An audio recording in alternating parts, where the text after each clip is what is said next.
May 6, 2024. It also happens to be the anniversary of my 25th birthday, so happy birthday to me.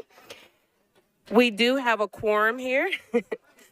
We do have a quorum with 14 of our 15 committee members present. And pursuant to Section 8-44-112 of the Tennessee Code Annotated, time is reserved for public comment on legislative items appearing on this agenda.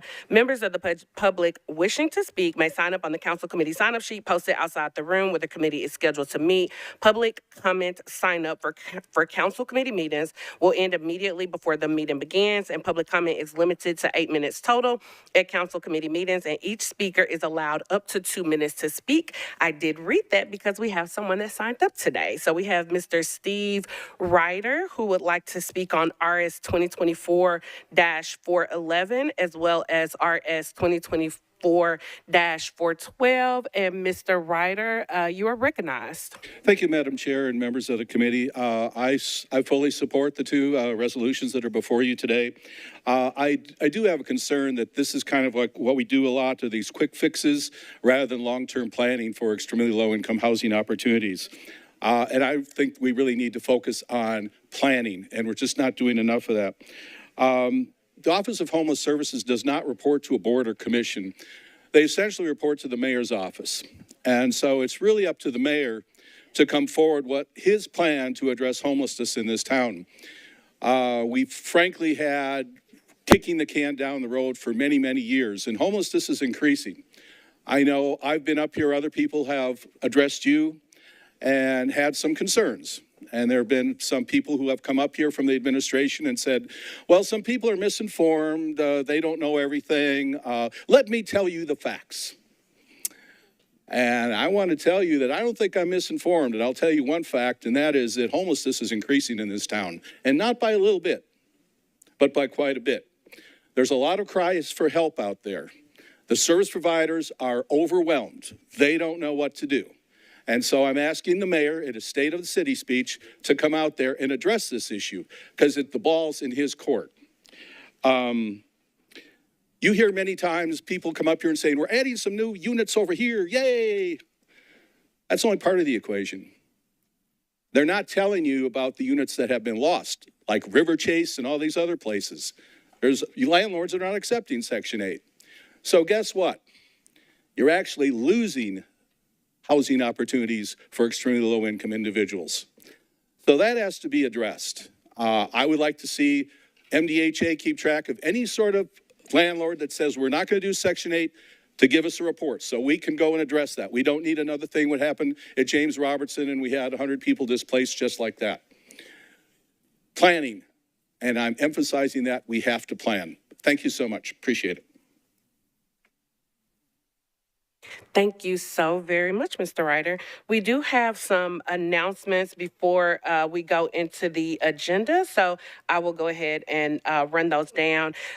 First, colleagues, I was informed that the budget book will be available digitally on Thursday. So if you're waiting to receive a copy of that, you will be able to receive it on Thursday. If you would like a hard copy of the budget book, please make sure to email Director Darby as well as Ms. Rosie. You can email Ms. Rosie and CC Director Darby to request a hard copy. We do have the dates available for the community budget sessions that I have been referencing. So I did want to go ahead and share those with you. Everyone on the council is welcome to any of those meetings. But of course, if it's in your part of town, would love to see your face. But the dates that we have right now are Monday, May 13th at 6:30 p.m. We'll be at the Bellevue Regional Center. On Saturday, May 18th at 2 p.m., we will be at the Northwest YMCA. On Saturday, May the 25th at 10 a.m., we will be at the Southeast Community Center. And on Saturday, May 25th at 2 p.m., we will be at the Hermitage Library. So again, on Monday, May 13th, 6:30, Bellevue Regional Center. Saturday, May 18th, 2 p.m., Northwest YMCA. Saturday, May 25th, 10 a.m., Southeast Community Center, and Saturday, May 25th, 2 p.m. at the Hermitage Library. This will give people in the community the opportunity to hear about the budget as well as ask questions or share concerns, in addition to the public hearing that we have on June the 4th. But I did want to make those available to people in the community who may not have access to get to the courthouse or may not feel comfortable coming to the courthouse. Lastly, before we go into our agenda here, I did just want to remind people about the budget process. We did share this information when the mayor presented his budget on the 1st, but I do understand that some people still have some questions, so I want to make sure that everyone's on the same page. On Nashville.gov, there is, if you go under council members, there is a council resource link, and under there, if you go down to the Budget and Finance Committee, there's a link that has the SharePoint information for this particular budget season. So everything related to the budget will be there, from the calendars to the frequently asked questions. All of that information is readily available for you. If you go there, you'll be able to see the Budget and Finance Committee schedule that has already been shared out previously. I won't go through all of those dates, but I did want to highlight again that we will have our public hearing on Tuesday, June the 4th at 6:30 p.m., where members of the public are encouraged to come out. And we will have our work sessions starting on Tuesday, May the 28th. Colleagues, if you would like to have something put in the substitute budget, it will be in your best interest to come to those work sessions so that we can discuss that request as well as discuss where that money will be coming from. Also wanted to highlight that we have our departmental hearings that will be starting on the 14th. So those hearings are scheduled for Tuesday, May 14th, Wednesday the 15th, Thursday the 16th, and then the following week Wednesday the 22nd, and the Thursday the 23rd, and the various departments are listed on that particular sheet. So again, I won't go through all of them in detail as I've gone through it before a few times already now, and that information is available on the website. We do want to remind our department heads that their questionnaires are due by May the 8th, so please make sure to honor that deadline at 4:30 p.m. And for our council members, you will have a wish list. We're asking that you submit the first version of your wish list on May the 23rd. And again, that is on our handy dandy schedule that you all have access to. And you will have a second opportunity to submit that wish list after the public hearing. When you listen to the community, you're able to update that wish list and submit the final version on Thursday, June 6th at 4 p.m. So again, just asking everyone to participate in this process. It will be a great experience for our first-term council members. You're definitely going to learn a lot. It is a tough experience, but I think that you all will enjoy it. And if you have any questions, you can direct those to Director Darby. Now that we've gone through all of that, we will go ahead and jump into our agenda. We have several items on the consent agenda, and if you would like something to be pulled, I will recognize you. Currently on consent, we have RS 2024-391, 394, 398, 399, 400, 401, 402, 403, 404, 405, 406, 407, 408, 409, 410, 412, 13, 14, 15, 16, 17, 18, 19, 20, 21, 22, 23, and 24. RS 2024-427, 28, 29, 30, 31. RS 2024-334. BL 2024-334, BL 2024-336, and BL 2024-338. Does anyone have anything they would like to see pulled off of the consent agenda? Councilmember Cortez, you're recognized. Thank you, Chair. 399. Okay. 399, which is number 7, is bumped off of the consent agenda. Thank you, ma'am. You're welcome. Councilwoman Swery, you're recognized. Thank you, Chair. 409 and 416, please. Okay, 409 and 416.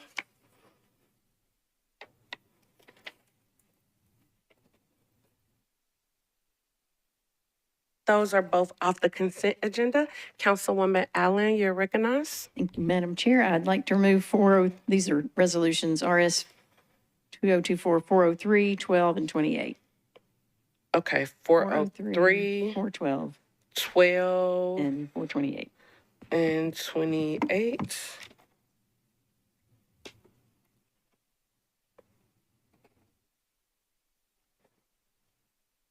Okay, 403, 412, and 428 have all been removed from the consent agenda. Anyone else? All right, seeing none, we'll go ahead and start with the consent agenda. We have RS 2024-391 Porterfield approves a contract between the Metropolitan Government and National Safety Council to provide teaching materials and student materials to the General Sessions Court Traffic School. RS 2024-394 Porterfield approves the appointment of hearing officers by the Independent Metropolitan Board of Equalization to conduct preliminary hearings and to make investigations regarding complaints before the board. RS 2024-398 Porterfield, Evans, Welsh, and others appropriates grant funds from the Tennessee Housing Development Agency to the Metropolitan Action Commission for low-income home energy assistance program services targeted towards the elderly, disabled, veterans, and households with young children. RS 2024-400, Johnston, Sepulveda, Gamble, and others amends resolution RS 2023-1948 as amended, which appropriated $75,000 in American Rescue Plan Act funds to the Nashville Voluntary Organization Active in Disasters Coalition to extend the projected program term through December 31st, 2024. RS 2024-401, Porterfield, Gamble, Welsh, and Allen approves the Second Amendment to a grant contract for constructing affordable housing approved by RS 2021-936 between the Metropolitan Housing Trust Fund Commission and Woodbine Community Organization and Samaritan Recovery Community Incorporated. RS 2024-402, Porterfield approves the terms of a cooperative purchasing master agreement for heavy equipment, parts, accessories, and related services for the Department of General Services by and through the Office of Fleet Management. RS 2024-404, Porterfield, Styles, and Welsh approves a sole source contract between the National Public Library and Rosen Publishing Group Incorporated for licenses and databases, access to interactive ebooks across a range of subjects and formats that impact successful student learning outcomes. RS 2024-405, Porterfield and Styles accepts the terms of a cooperative purchasing master agreement for promotional and commemorative items of the National Public Library. RS 2024-406, Porterfield, Styles, and Welsh accepts the terms of a cooperative purchasing master agreement for hardware, software, cloud, and technology solutions, technology accessories, and professional services for the National Public Library. RS 2024-407, Porterfield, Styles, Welsh, and others appropriates $33,390.40 from the National Public Library to an array of charm camps for youth development for the provision of summer programming to youth for rising 5th to 9th graders in June 2024. RS 2024-408, Porterfield, Styles, Welsh, and others appropriates $56,779 to increase the individual grant amounts to amend grant contracts from the National Public Library to specific nonprofit organizations for the provision of after-school and summer programming to youth for rising 5th to 9th graders in June 2024. RS 2024-14, Porterfield, Evans, Welsh, and others accepts a presumptive eligibility services grant from the Tennessee Department of Health to the Metropolitan Board of Health to provide prenatal presumptive eligibility program enrollment assistance to pregnant women and presumptive eligibility program enrollment assistance to individuals diagnosed with breast or cervical cancer or precancerous conditions of those diseases. RS 2024-413, Porterfield, Evans, Welsh, and others approves an agreement between the Middle Tennessee State University and the National Fire Department to provide all qualifying employees with affordable access to degrees offered by MTSU. RS 2024-414, Porterfield, Evans, Bradford, and Welsh accepts an in-kind grant from the State Farm to the Metropolitan Nashville Fire Department to receive 2 scholarships to attend the State Farm Arson Dog Program, including all training fees, acquisition of dogs, and certification of the K-9 team. RS 2024-415, -415, Porterfield Evans approves a sole source contract between the Metropolitan Government and Benchmark Solutions, LLC, doing business as Benchmark Analytics, LLC, to provide the benchmark management system along with other things for the Metro Nashville Police Department.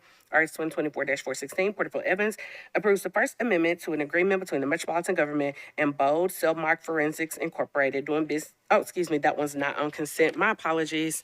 RS 2024-417, Porterfield Evans approves Amendment 1 to a community-based traffic safety enforcement and education grant to the Tennessee Highway Safety Office to the Metropolitan Nashville Police Department to continue and enhance DUI enforcement initiative and target distracted driving and seatbelt enforcement, RS 2024-418, Evans Porterfield Gamble Parker approves an intergovernmental agreement between the Tennessee Department of Transportation and NDOT for the repair of existing pavement failures and resurfacing of 3.105 miles of Tulip Grove Road.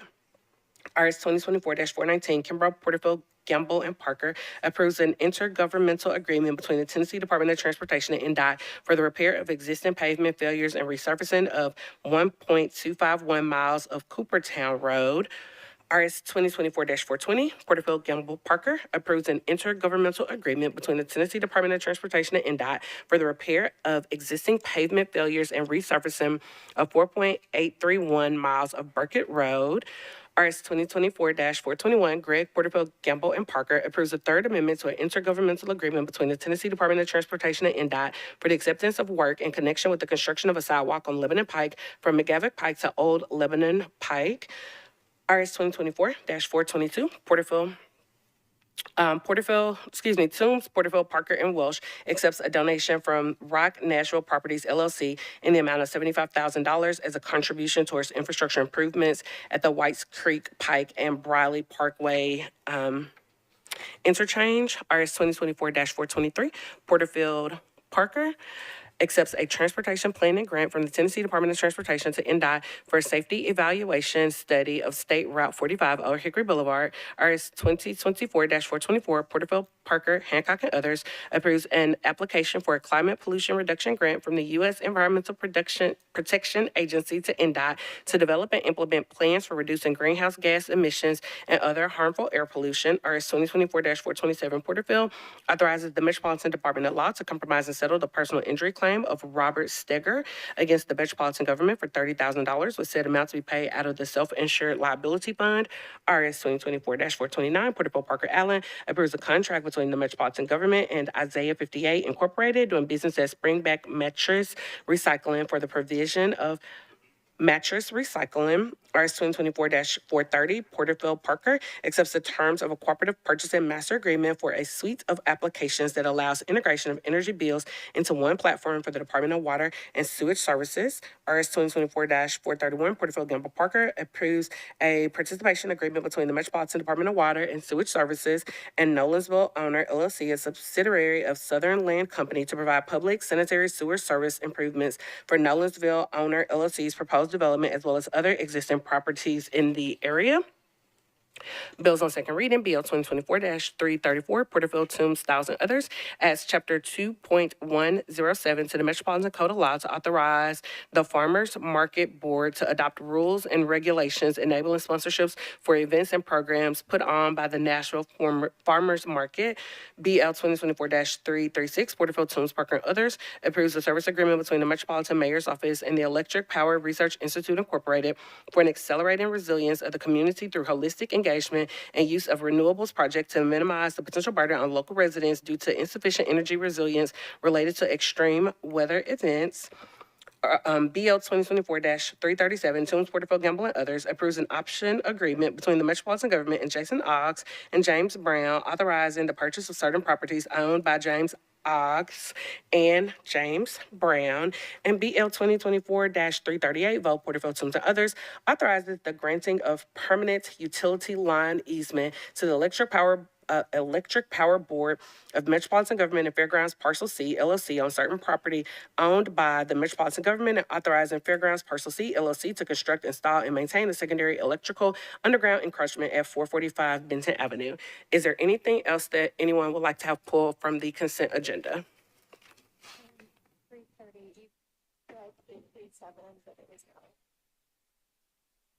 Which one? What number is it?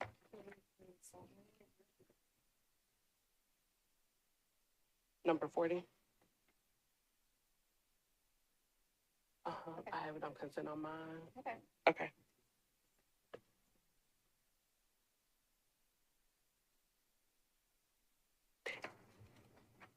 Number 40 is not showing on the front page of the consent calendar, you all, but it's showing as, I have it on consent, my apologies. So I just want to make sure that everyone sees that that's on consent.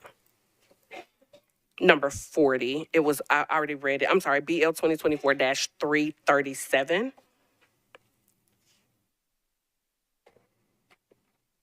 All right, is there anything that anyone would like to pull from the consent agenda? All right, seeing none, can I get a motion? It has been moved and properly seconded. Is there any discussion? Seeing none, all in favor say aye. Any opposed, nay. Any abstentions or not voting? Consent agenda passes with 14 in favor, 0 against, and 0 not voting. Now to the first item not on consents.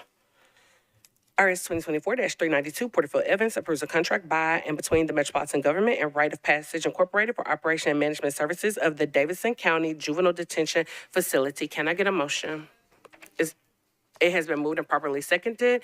Is there any discussion? Oh, lots of hands.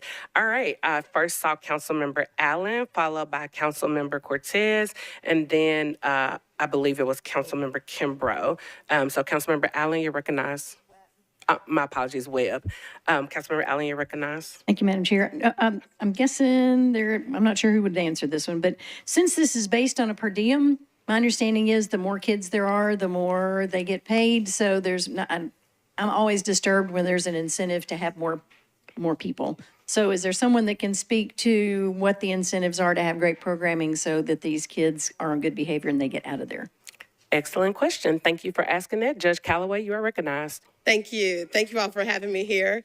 That is an excellent question. There is a cap on we pay a 48 bed at a rate. And so even though it's a per diem per kid, it's a contract for 48 beds. And so we have an incentive to keep it under 48. If it goes over 48, then we have to pay additional funding. And so I am well aware that it is important for us to keep the numbers as low as we can. And we like to keep the numbers low for statutory purposes as well, for how long youth are staying in our detention facility. It's certainly important for their brain development that they don't stay for extended periods of time. And so that is something that we look at on a regular basis. Thank you, Judge. Councilmember Allen, do you have another question? All right, and next we have Councilmember Cortez. You're recognized. Thank you, Madam Chair. I think when there's a profit motive, I think Councilwoman Allen spoke to this, on the care of individuals, especially juveniles, we need to take a closer look at it. What would it take for us to take this on so we actually had some oversight of what was happening? And is there any way to get any reporting or metrics on the success of the program?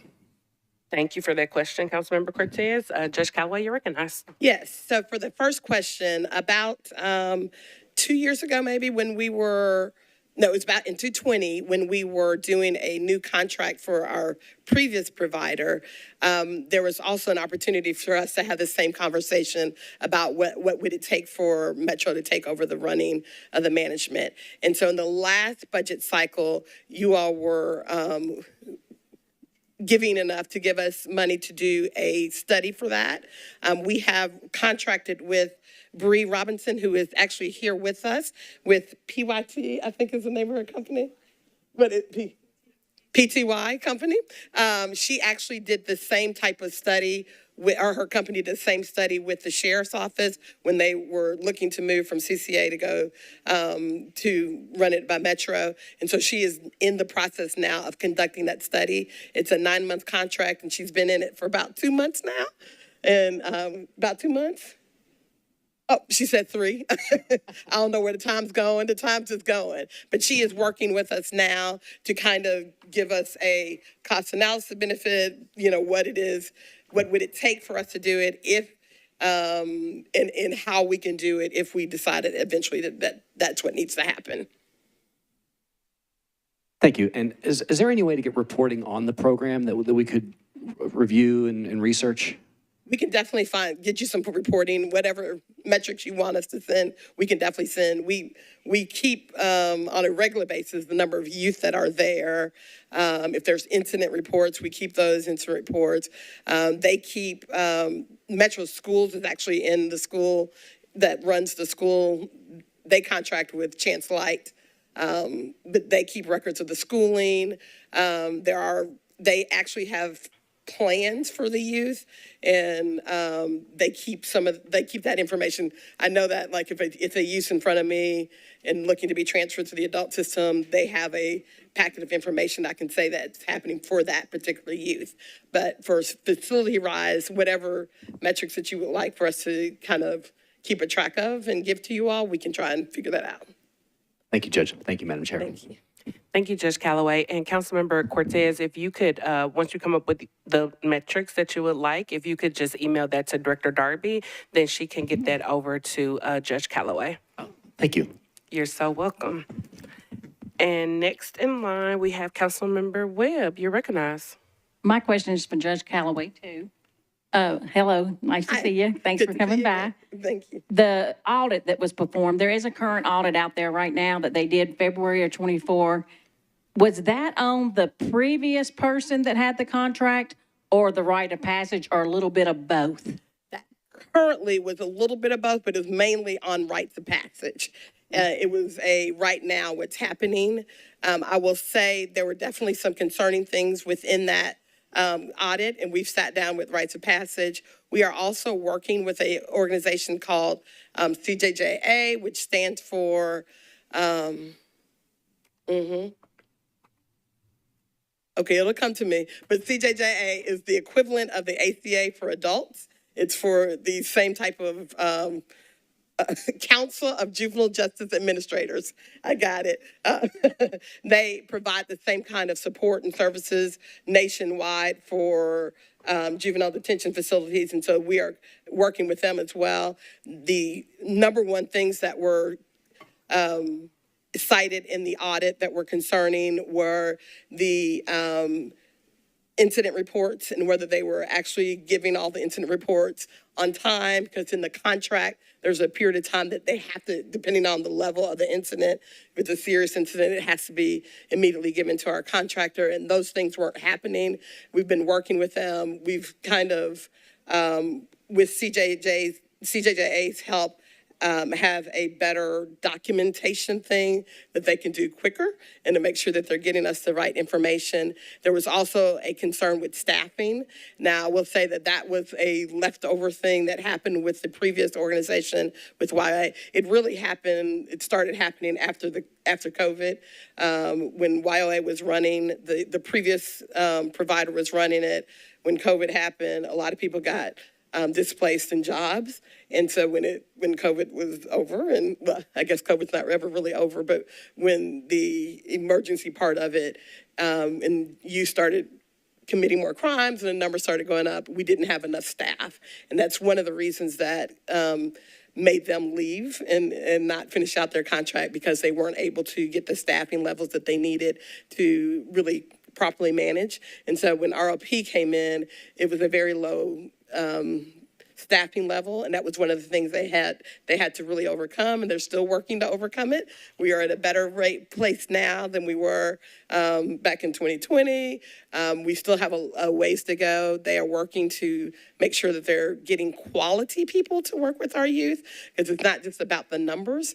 Working with youth is very difficult, particularly with the youth that we have, which most of them have very high adverse childhood experiences and have experienced a lot of trauma in their lives. And so getting the right people in the place is taking a lot. But they have brought in some people from their other facilities out of town, and are hoping to offer more incentives, higher pay, so that they can increase their numbers of people that are working. There are representatives from ROP that are here today as well. So if you have any questions that they can answer, we have Bill Wood, who is the regional director. I think that's his title. And then we have Robert Flores, who is the director of our facility, is here as well. Thank you, Judge Calloway. Councilmember Webb, do you have another question? I do. I don't know if this will be for Judge Calloway or the procurement department. But when we sent this out, how many people under the commodity code for this bid on this contract? I'm going to direct that over to Finance. You are recognized. Thank you. Amanda Deaton, Metro Finance. We don't have the number, but we do know that the the commodity code was huge, and we sent it out to a lot of people. Procurement themselves reached out to individuals, as well as Judge Calloway and her team also reached out, but the only responsive bidder we got was this one. Thank you. Thank you. And Councilwoman Soror, you're recognized. Everything. Thank you, Chair. Thank you, Judge, for being here. My line of questioning will go along the line of the audit, but mine came specifically from the package that was submitted and the evaluation that was done by our people of this particular vendor. And in reviewing those information, there were a couple of areas that were deficient that were noted. To the question number 6, it says that there was a list of correctional management contracts that were terminated by this firm where maybe, I don't know the details, whether they did not perform or the other party. I'm just interested in knowing what that deficiency is, and now we're addressing that. The second deficiency was question number 7, that the firm did not demonstrate a track record of quality service. Again, if we're talking about this agency helping and taking care of our kids and there's a deficiency in that area, how we're looking at that and what does that mean? There was question number 8 that also deficient in the area of use of force policy. We know what that is. Now, I will say that in looking at the contract, I did see that built in a lot, and I see that there were some procedures and some things that answered that question.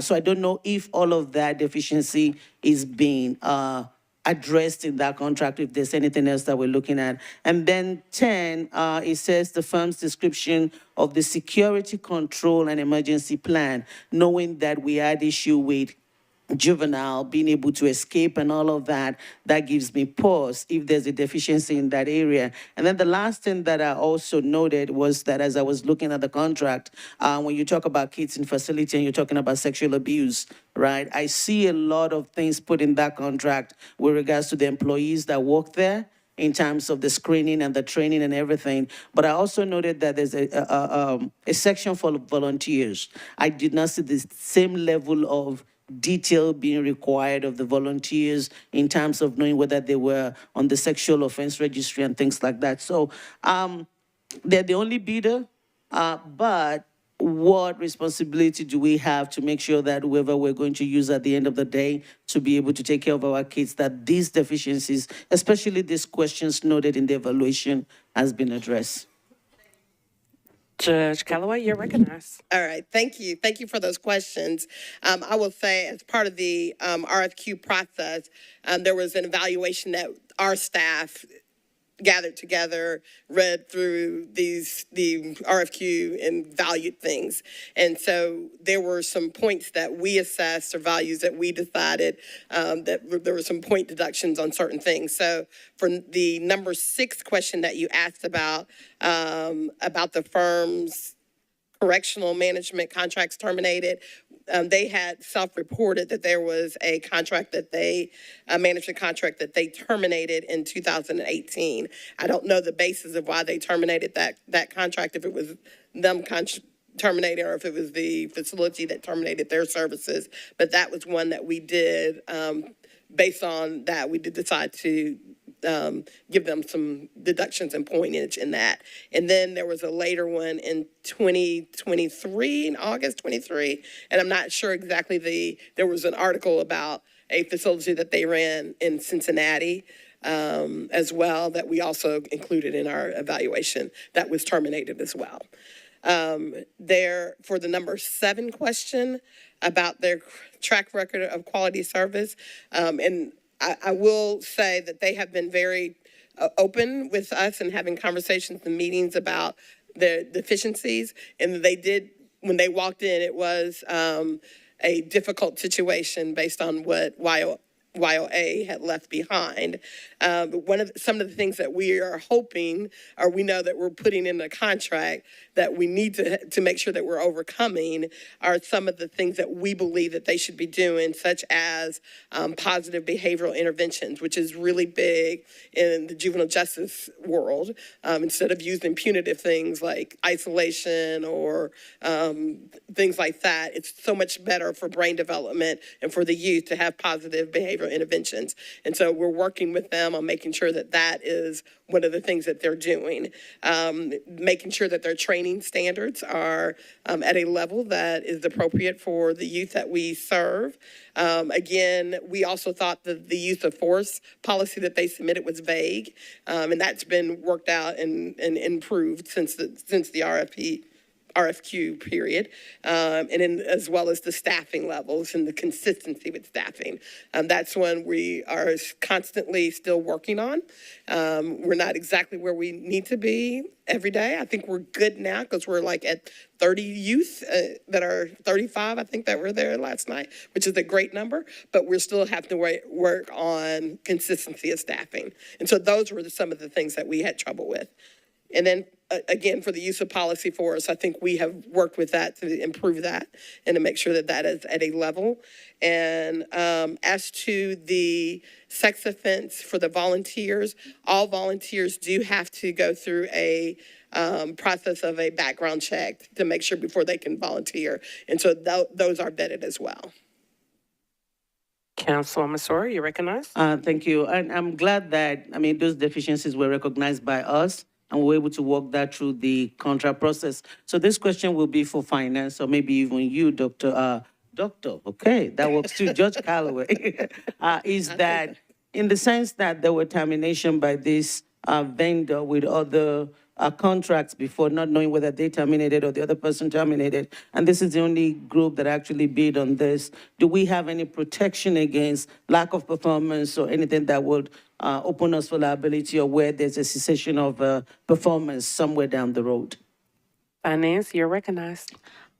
I'm happy to answer, but I think Judge Callaway's got a real good answer for this. But I think she and her team came up with an excellent list of liquidated damages that we can take part in if non-action is detailed.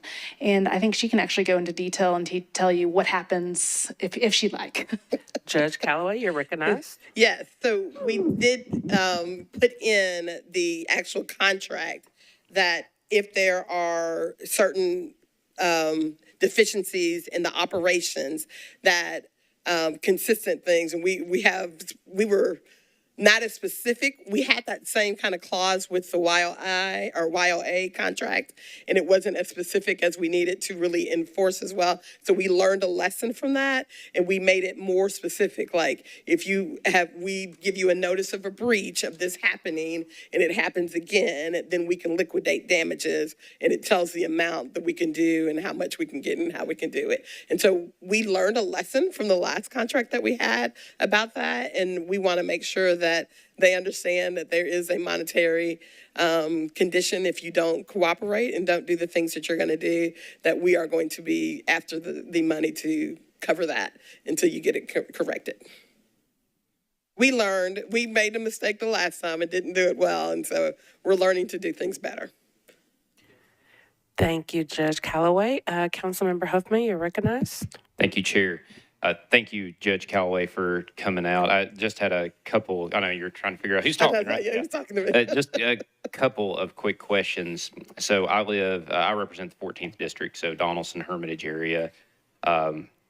We have a youth detention facility out my way, one that suffered a breakout, I think it was 4 years ago, somewhere within that timeline. I understand that this contract is not with that company, but it does raise some concerns with me. And as a part of your qualifying process with this company, I assume that strategies around break-ins, breakouts, how that happens, was discussed. Could you just talk to that a little bit? Absolutely. And I will say the facility that's out in Donaldson area is a facility run that's by the Department of Children's Services from the state. For us, you know, we had the horrible escape incident that happened in, I think it was 2017, where 4 youth were allowed to get on an elevator and to come out of our front door. We have since mitigated a lot of the things that happened through that. Of course, those staff members were let go, and that was by the previous provider. And we understand the design of the building and how we have to make sure that we are taking care of making sure that youth aren't just getting on the elevator. So we've had lots of discussions with our current provider to making sure that their staff is well aware of there are a few places within the facility that we have worked on that had camera difficulties. And so like there would be blind spots from our cameras, security cameras. And so we've worked to kind of improve those things. We absolutely know that when we move into the Nashville Youth Campus for Empowerment, those were definitely things that were on the radar of let us not have blind spots anymore. Let us not have a building where it's empty during the nighttime and people have to go through to get to our detention facility. Let's have it standing by its own, so you have to go in through a secure area. And so that situation couldn't happen in the future. And so those are definitely conversations that we continue to discuss on a regular basis. Thank you. One follow-up question pertaining to rite of passage specifically. They've had some incidents previously with what I'm referring to here, so youths breaking out. Did that come up at all in the application process? Not here, just to Okay. be specifically. I'm just saying, if you Google it, you can find some info. But did they speak to that at all, or any lessons learned for them? So we did not speak to that specifically about any of their previous runaway incidences, but we did speak about, they know what happened to us and they know the issues of this facility and the importance of making sure that we're not just buzzing the door for anybody that buzzes, and that we're making sure that we see eye-to-eye camera who is making the buzzing and making sure that it's the proper person. All right, thank you. Thank you. Thank you, Councilmember Huffman. Are there any additional questions? Seeing none, I can't remember if we took a motion. I feel like we did, but can I get a motion just in case? Thank you. Is there a second? It's been moved and properly seconded and discussed. All those in favor say aye. Any opposed, nay. Any abstentions or anyone not voting? And we are down to, I believe, 12 in favor, 0 against, and 0 not voting. The next item, thank you, Judge. Thank Next you all. item is RS 2024-393 Porterfield Resolution calling the Independent Metropolitan Board of Equalization into regular session beginning June 3rd, 2024, and special session beginning June 17th, 2024. Can I get a motion? Is there a second? It has been moved and properly seconded. Any discussion? Seeing none, all those in favor say aye. Any opposed, nay. Any abstentions or anyone not voting? 12 in favor, 0 against, and 0 not voting.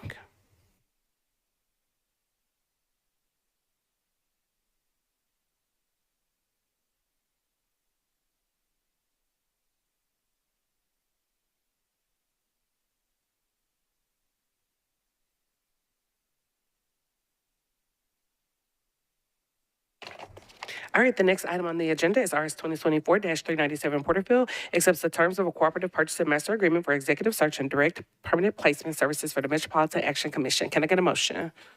Is there a second? It has been moved and properly seconded. Is there any discussion? Councilmember Allen and then Councilwoman Sora. Councilmember Allen, you're recognized. Thank you, Madam Chair. I just was wondering why we're not using our regular HR department process to fill this position. That is an excellent question, and someone is joining us in the back to answer that question. If you could just identify yourself, please. Sure. I'm Benita Davis, Director of Administrative Services and Operations for Metropolitan Action Commission.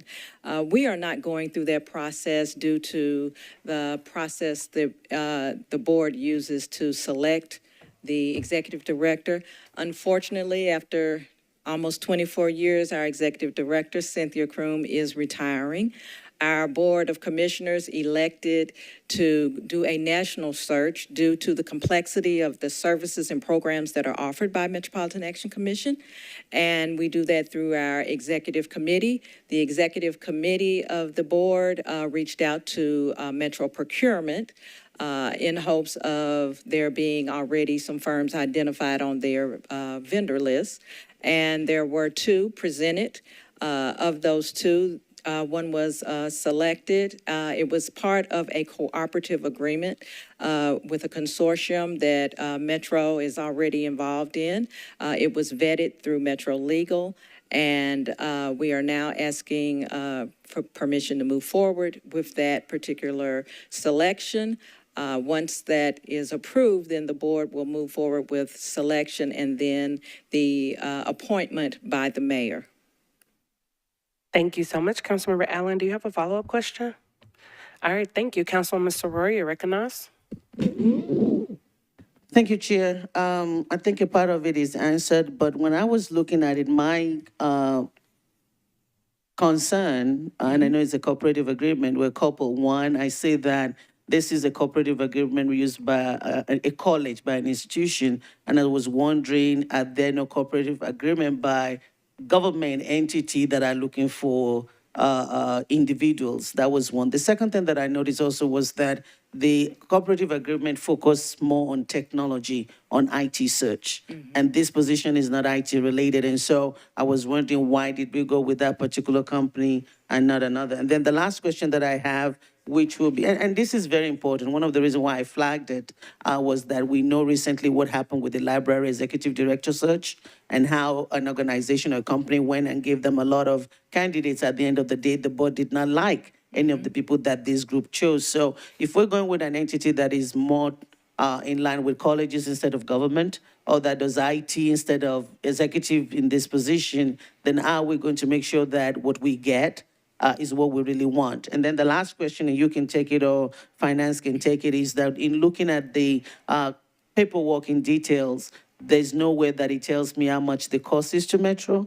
And I think that Ms. Amanda may want to explain to us how this cooperative agreement works and how do we determine how much we're going to pay, and is that something that we're going to find out later? So I don't know who takes what first. Okay, let me see if I can break that apart. The first part of it, as we moved into this, I do believe we were initially unaware it was part of a cooperative agreement in the consortium. So as we looked into that, and as the board looked into the two that were presented to us, this particular organization seemed to have more of the specifics that they were looking for. I understand it's not technology driven or an institution, a college or a university, but many of the other aspects outside of that, the method of search, the way they will be presented, it is a hand-in-hand process with the executive committee. So it's not as if we say, these are the items we want, would you please go find it? It is, we will work together. Dr. Kroom is also working hand in hand with them to make sure that the credentialing and the expertise that is required to operate an entity such as Metropolitan Action Commission are being met. So I hope that answers that part of the question. The budget, the agency has set aside dollars in our budget to be able to handle the cost. I, at this time, do not know the specifics of that. I believe procurement and finance may have that piece, but I don't have it at this time. You are recognized. Thank you.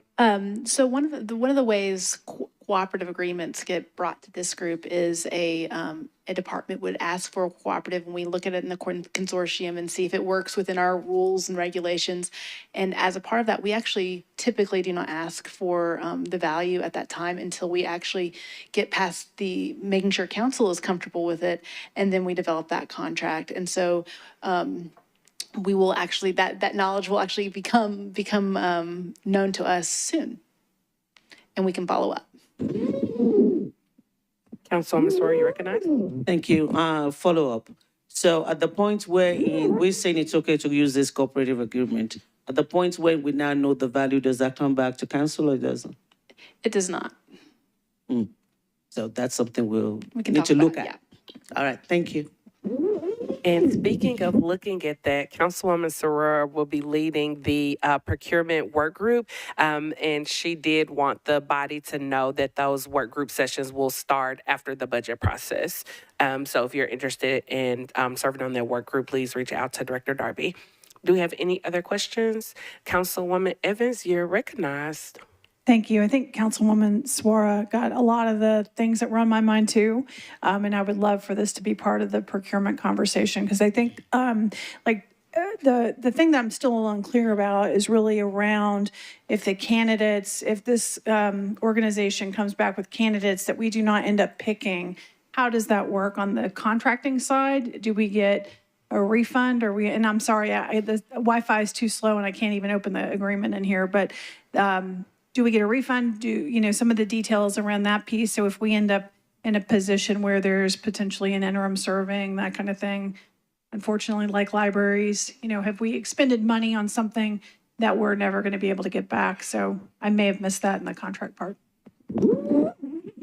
Nancy, you're recognized. Thank you. That would be dependent on how the scope is written and what work is performed and how that's written. So this contract actually includes all of the services that Insight Global performs, and inside that contract, a Metro Action Committee will actually create a scope that specifies, looks like what they've already had some really good conversations about, and or had some at least ideas about, and the payment terms will be detailed there, and that will, from this contract, will be a PO, and so that's another limiting term there. As a follow-up, can you speak to, I guess, any other times that we've used this consortium, like what the cost has ended up looking like to Metro? I can't speak specifically to Insight Global. We have used the Omnia Consortium for other options, and I can probably look into that, but I don't have that information at this very moment. Okay. I personally am not really jazzed about the idea of voting for something where we don't at least have a ballpark on what it would cost, and I don't know what it would take to get to that, or at least the idea of it not coming back to us for an approval. So I would, if we continue tonight, I'll probably be a no, but that's kind of what's on my mind. Thank you, Councilmember Evans. Councilmember Huffman, you're recognized. I agree with my colleague from Hermitage here that I'll be a no tonight if we continue down this path. I'm curious if a deferral would throw anything off. This would be for the department. Our executive director is resigning at the end of September. In the event we have not found someone at that time, the agency does have a succession plan of individuals already determined that will serve in any absence that she has. So even if it was an illness or something like that. So there is a process that's a standing process in place with the agency. So it would be difficult, but we would still have the authority to move forward. Okay, thank you very much. And with that, can I just make a motion for a deferral, one meeting deferral? You can. There is a motion on the floor for a one meeting deferral. Is there a second? It has been moved and properly seconded. Councilwoman Soror, I saw that you had a question or a comment. You are recognized. I do have a comment. I do want everyone to know that this cooperative agreement, this is not the only one on the agenda today. And this is something that we've used repeatedly. And so part of looking at the whole process and changing it is what we're looking forward to doing. So I just want to put that on the table, that one of the reasons why I asked the question is because we want performance improvement. We want things to be done better. And so I'm not speaking for or against the deferral, but I'm trying to let you know that if you do defer this one, you have to look at the other cooperative agreements that are on the schedule, and you have to be uniform in how we deal with all of that, or we wait until the process is complete. So just wanted to put that out there for everyone. Thank you, Councilwoman Soror. Any other comments or questions? I have a question for finance. If this is deferred today, I believe the motion was for a one meeting deferral. If this is deferred, will we have the answers that council members asked by next meeting? And I'm getting a verbal, I'm getting a head nod for those that are watching. Any additional questions? comments, concerns? Seeing none on a one meeting deferral, all those in favor say aye. All those opposed, nay. Any abstentions or anyone not voting? A one meeting deferral passed, 12 in favor, 0 against, and 0 not voting. RS 2024-399, Gamble Sepulveda, Johnston, and others, amends Resolution RS 2022-1450, which appropriated $1,823,000 in American Rescue Plan Act funds to the Rafa Institute to extend the projected program term through June 30th, 2025. Can I get a motion? Is there a second? It has been moved and properly seconded. Is there any discussion? Councilmember Cortez, you are recognized. Thank you, Chair. As being I'm a rookie, I just want to learn more about the program. I know Rafa deals with restorative justice, but I would like to get some more insight into the home-based childcare portion of this program. And also, what happens to the program when the funds from the American Rescue Plan run out? Does that fall on Metro? Does this program just go away? Is there anyone here who could speak to that? Thank you so very much, Councilmember. Do we have anyone here from Rafa Institute? He left already. Oh, okay. Okay, we have someone from administration that can answer. I can talk about it very broadly. The Rafa Institute, this home-based childcare, the concept was to connect people who are already taking care of children in their homes with resources to improve those homes and improve them and maybe even bring them up to the Tennessee standards of childcare facilities so that they could actually do what they're already doing, but also be able to possibly create income. And so that was the initial thought process. And but the reason we're asking for this increase in time today is we've run into some administrative hurdles about where that could be, because the best way to do that is where that's actually happening and where that's need is, and where I believe it's 200% of the income of poverty level is where. So we're looking at MDHA type areas. But there's some rules that stop that from being possible in some of those units. So what they've done is actually move that idea to friends and family where it's already happening, but not in those specific units. And so that's the need for the extension in time. And so it's an opportunity where they've had to pivot, but still trying to meet that need.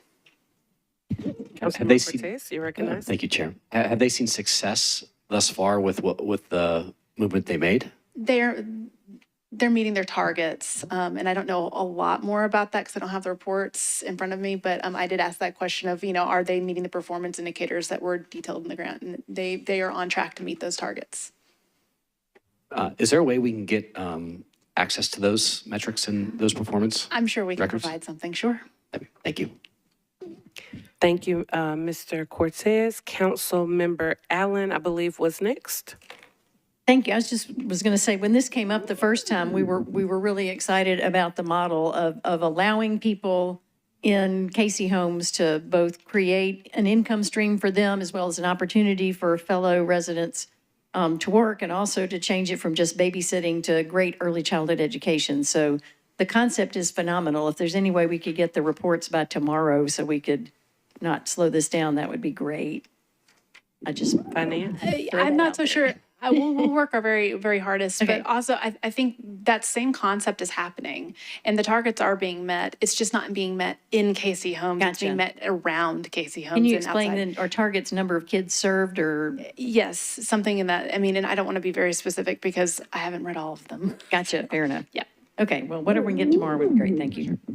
Thank you, Councilmember Allen. And to be clear, this is just extending the term of what is already there. So this is not approving anything new. And I'm getting a head nod, yes. Councilmember Webb, you're recognized. He answered. I wanted a copy of the reports. Thank you. Okay, and for the viewing audience, Councilmember Webb's comment was that she wanted a copy of the reports, and that was already asked and answered. Do we have any additional comments, questions, or concerns? Seeing none, all in favor say aye. Any opposed, nay. Any abstentions or anyone not voting? 12 in favor, 0 against, 0 not voting. The next item that is not on our consent agenda is RS 2024-403. Porterfield Styles Welsh approves a sole source contract between the Nashville Public Library and Overdrive Incorporated for the provision of ebooks, e-audiobooks, artist works, e-magazines, and Canopy subscription service. Can I get a motion? Is there a second? It has been moved and properly seconded. Any questions? Councilmember Allen, you're recognized. Thank you, Madam Chair. I just pulled this off so I could ask. The next item for the library is on the order of 351,000. This one is, it says in the analysis, if I read it right, 21.5 million, which just seems large for the library budget. Was that correct, or is there anyone that can speak to what we do with that $21 million? We have a friend joining us at the back podium. If you could just introduce yourself, please. Hello, my name is Jessica Horn. I'm the procurement officer for Nashville Public Library, and that is the correct number. That would be what we would use over the course of the 5-year contract. Circulation with this vendor does comprise 63% of our library circulation, is my understanding from our materials services manager, and also represents 68% of our library users. Thank you. Councilmember Allen, do you have a follow-up question? Okay, then that sounds like money well spent if it's touching that many people. Thank you. Yes, ma'am. Thank you so very much. Are there any additional questions? Seeing none, all those in favor say aye. Aye. Any opposed, nay. Any abstentions or anyone not voting? Motion carries 12 in favor, 0 against, 0 not voting. The next item that is not on the consent agenda is R 2024-409, Porterfield and Styles approves a contract between the Metropolitan Government and Sailors Golf Carts Incorporated for the provision of golf cart rentals and maintenance. Can I get a motion? Is there a second? It has been moved and properly seconded. Do we have any questions, comments, or concerns? Councilwoman Sora, you recognize. Thank you, Chair. This one is similar to the juvenile court where we only have one responder. But then again, in looking at the evaluation for this one as well, it shows that this company did not have a lot of experience. And it shows that they did not list any contacts. When I look at the scoring, it says they scored 10 out of 30 in experience. And so my question is, yes, we only have one organization, but is this the best person to do the job? And do we have, just like we have for the juvenile court in the case of non-performance, do we have any liquidated damages? Is that called? How do we make sure that, they'll be able to do what we need them to do? Thank you for that question, Councilmember Sora. We do have at the back joining us the Honorable Kevin Roten with the Parks Department, the former chair of the powerful Budget and Finance Committee. Honorable Roten, you are recognized. Thank you, Madam Chair. And I just wanted to note that whenever last year on my birthday, when I said I was 25, everybody just laughed. They didn't believe me. So It's the anniversary of it's my the 25th. anniversary, Richard. I got you. you. So, Councilmember Suarez, so this contract was, we had two people that bid on the contract. One of the bids was deemed non-responsive. The other was, we're changing the method by which we are doing golf carts now. This is going to be, they are going to be providing the service to us. We're getting 61% of the contract. So all the revenue that comes in from golf carts, we're getting 61%. The company out of Kentucky, they're just over the border in Kentucky, they're doing the maintenance, providing all the services, and providing all the golf carts. So it's really taking the golf carts out of our hand. So this is really a new method for us to do it, but everyone over in the golf cart department decided that this was a whole lot better because we don't have people that can maintain the golf carts. So we're receiving money for the golf carts, but we're not doing anything except making sure they're there. So if it doesn't work out, it's a contract that we can go in. We have damages, we could go in and find out what's going on, and we could end the contract if they're not providing the service that we need. So. Thank you so very much. Council Lady Sora, do you have any follow-up questions? Okay, any additional questions? Councilwoman Evans, you're recognized. Is this the last piece of legislation that you're waiting on before you can go home, or should there be more that we pull off so you have to stay as long as we do? This was my only one tonight, and I sat back there waiting and waiting and waiting. So, but I just wanted to say happy birthday to the Madam Chair, so that's it. Thank you for serving. Thank you. Thank you, Madam Chair. Thank you, committee. Thank you. Do we have any additional questions, comments, and concerns? Seeing none, all those in favor say aye. Aye. Any opposed, nay. Any abstentions? Motion carries 13 in favor, 0 against, 0 not voting. RS 2024-411, Porterfield, Evans, Walsh, and others appropriates $1,530,329 from the Metro Office of Homeless Services to various nonprofit organizations to build the capacity of the Nashville Davidson County Continuum of Care to address homelessness. Can I get a motion? Is there a second?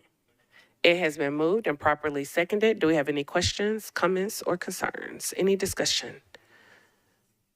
Seeing none, all those in favor say aye. Any opposed, nay.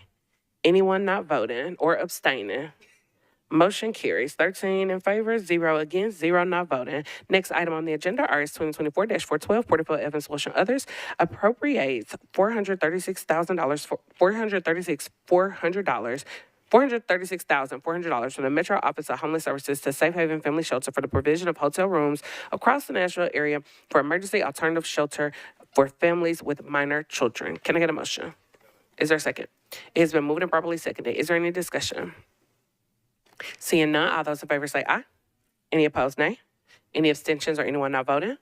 That is 13 in favor, 0 against, 0 not voting. The next item on the agenda is RS 2024-416, Porterfield Evans approves the First Amendment to an agreement between the Metropolitan Government and Bode Cellmark Forensics Incorporated, doing business as Bode Technology to provide testing of forensic biological evidence. Can I get a motion?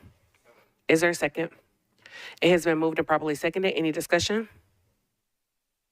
Somebody pulled it off consent. Finance, yes.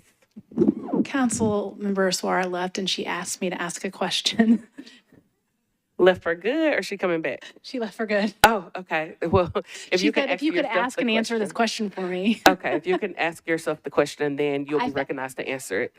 I actually think we have a representative. She wanted to know the justification for the increase in cost from $250,000 to $1 million. Okay, thank you so very much. And we have someone in the back. If you could please identify yourself. Yes, good evening. Captain Kelly Cantrell with Metro Nashville Police Department. My understanding is, having reached out to the crime lab, that the increase is going to address the increase in pricing by the provider, as well as expansion of lab services, so the ability to test more things. Thank you so very much. Do we have any additional questions for that? All right. Councilwoman Kimbrough, you're recognized. I don't know if I heard you correctly. You said there's an increase of 750,000? It went from 250,000 to 1 million. Okay, so it's an increase of 750,000. And you say that's so you can test more items? Yes, so it's going to address the increased pricing of the current process, as well as allow them to submit more items to be tested by the vendor.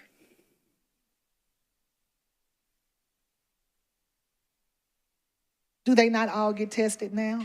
If they're tested in-house, the time on that can take a little bit longer because of the size of our lab. And so it allows for the testing to be done more quickly by sending it out to the vendor. So right now, Metro test, you said in-house. So Metro is doing the testing, and you're saying you want to be able to send it out?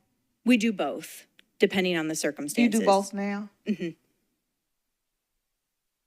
So you do both now at the 250,000. You need an extra 750 for what? Because of the price increases, as well as the ability then to send more items out to hopefully lessen the amount of wait time on receiving the results back, which will then hopefully allow detectives to close their cases more quickly and hopefully reduce recidivism.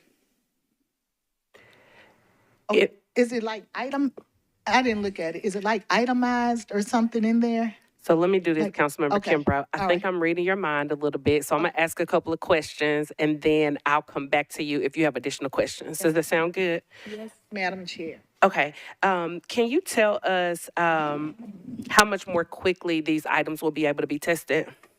What I was provided was that the turnaround time has been reduced by 6.5 months by sending some of those items out to the vendor, as opposed to trying to test the mass number of items in-house. Thank you. So what is the time testing in-house as opposed to sending it out currently? 322 days in-house and 4 months by the vendor. Okay, thank you. And then do you know how much of this is due to an increase of cost and how much of it is due to an expansion of services? I don't have the breakdown, but one of the relevant items that I think was brought up by the crime lab was that there are requirements by the FBI's quality assurance that require a specific position within the crime lab to be filled for them to do in-house testing, and that position was vacant for a while due to a resignation. So while they were trying to fill that position, more items were having to be done by the vendor as opposed to in-house due to the FBI's quality assurance requirements. Okay, thank you. Is that position filled now?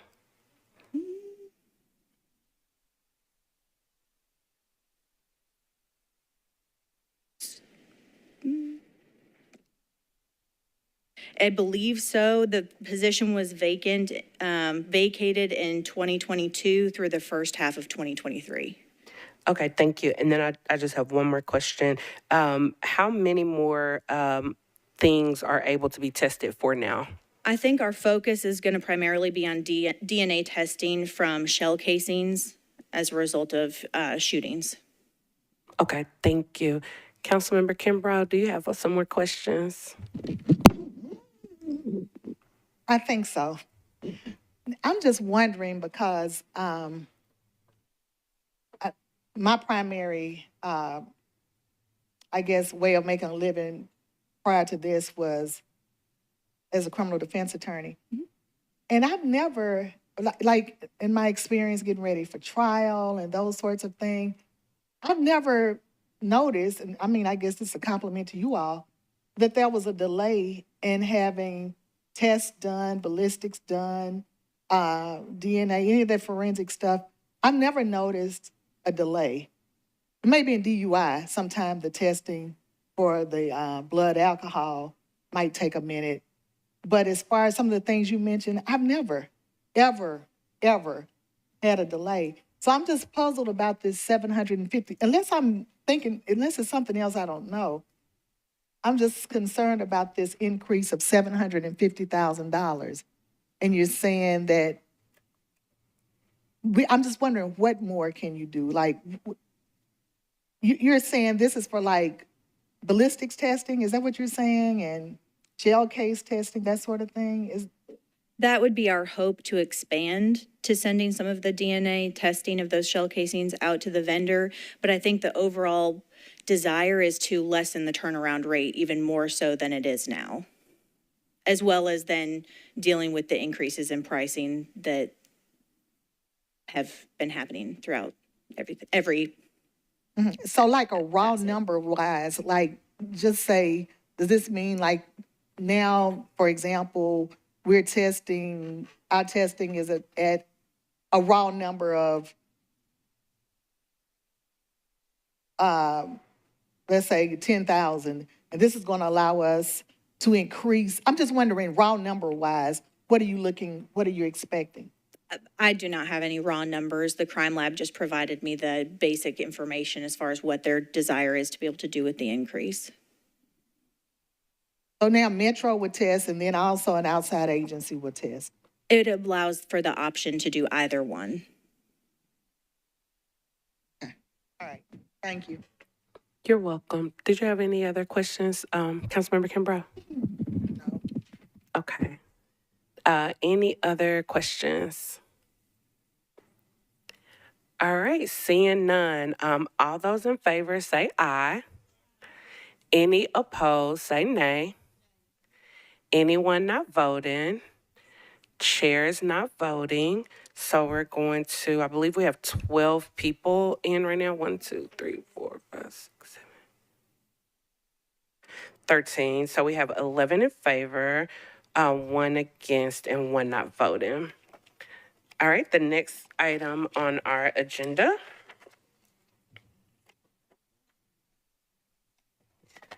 Item number 34, RS 2024-428 Porterville, authorized the Metropolitan Department of Law to compromise and settle the personal injury claim of Eric Stout against the Metropolitan Government in the amount of $183,000, and that said amount to be paid out of the Self-Insured Liability Fund. Can I get a motion? Is there a second? It has been moved and properly seconded. Is there any discussion? Councilmember Allen, you're recognized. Thank you, Madam Chair. This was a big settlement, so I just wanted to make sure we're doing everything we can to try to avoid these. My understanding is someone tripped on a hole in the sidewalk. It had been reported. NDOT had showed up to fix it, but it wasn't at the right address and they didn't see it farther down the street or whatever. So I'm just wondering if someone can, NDOT can talk about maybe if we could just institute an inspection program of brick sidewalks in high volume areas like downtown, just to try to avoid this. Thank you so very much. Mr. Purvis, you're recognized. Hey, Matt Purvis, Council Liaison for NDOT. We generally, for damage or repairs, we find it's most effective to be request-based. However, we can certainly look into, especially the downtown core downtown core and the places where we have kind of these unique surfaces, bricks and things like that, that deteriorate differently than concrete. We can certainly look into that. Thank you, Councilmember Allen. And Mr. Purvis, if we could add to that, if I understood what Councilmember Allen stated, if I understood correctly, they didn't see it because it was maybe further down. If maybe there's a way that we could be a little more diligent to expand the search area, that if it's not at the exact address, that we could maybe look a little further. So the original request and incident was back in 2021, and I know, so the situation is that the geolocation on the request was on the opposite side of Broadway, like the opposite side of the street, but in the actual text, it had the correct location. And I know back at that point, we were not yet on our CAL system, and there were some issues as far as the text and the full details of requests making it to the final destination in our system. Those sort of discrepancies should not be occurring at this point any longer. So I believe we have kind of closed those loopholes. So we get the full details now at this point than we did back in 2021. And that was ultimately the discrepancy as to why we did not show up or go look at the right location. Thank you so very much. Councilmember Allen, did you have any additional questions? All right, thank you so much, Mr. Purvis. Do we have any other questions? All right, seeing none, all in favor say aye. Any opposed, nay? Any abstentions or anyone not voting? On the item number 34, to settle the personal injury claim.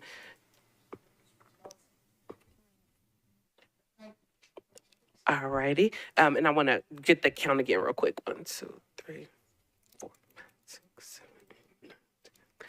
So we have 11 in favor, 0 against, and 0 not voting. And that concludes the agenda. Thank you. We got through all of our agenda items, so thank you for everybody who hung in there. Just a super quick 30-second reminder, department heads questionnaires are due on the 18th. Department hearings start on the 15th. First reading of the budget is the 21st. Wish list due on the 23rd. Work sessions start on the 28th. Public hearing on the 4th. The second version of the wish list is due on the 6th. The chair substitute is due on the 12th, and hopefully we'll be passing our budget on the 18th. All this information can be found on the SharePoint page on nashville.gov. And with that, our meeting is adjourned.